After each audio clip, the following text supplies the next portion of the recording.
Hey, this is Jim Rossman with the Dallas Morning News, and it's summertime, so appropriately today we are looking at a fan. This is the Dyson AM09. This is a fan and it's a heater, so it can be used year-round.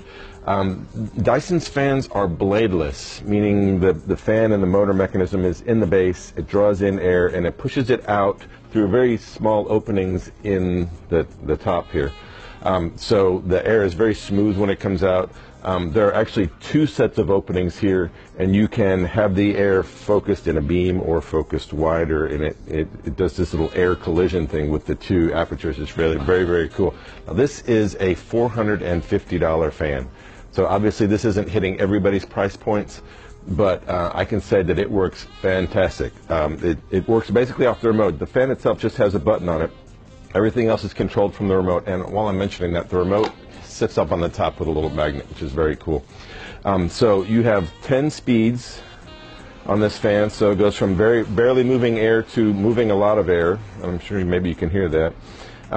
It does oscillate, and you can stop this with the remote at any point, so you can point it away from you if you want to.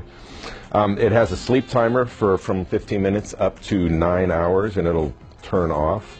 Like I said, you can change the airflow from a focused beam to a wide beam, and it also has a heater. So if I put this thing in heater mode, you'll notice that it has a specific temperature, and what it does is it hits at 5 degrees above your room temperature, and so you can set this, and it'll has a thermostat, and it'll turn itself on and off to keep your room warm in the winter time. But I'm going to go back to fan mode because it's July. So anyway, I don't know that I could recommend this at $450 for everybody, but if you saw this and said, oh, I've got to have one, you know, I've seen it on Amazon in the last week for $375, but I looked today and it's back up to $440, so keep an eye on it. It does go on sale. It's a fantastic desk fan. It would be great in a room if the price is good for you. Thanks, and I'll see you next week.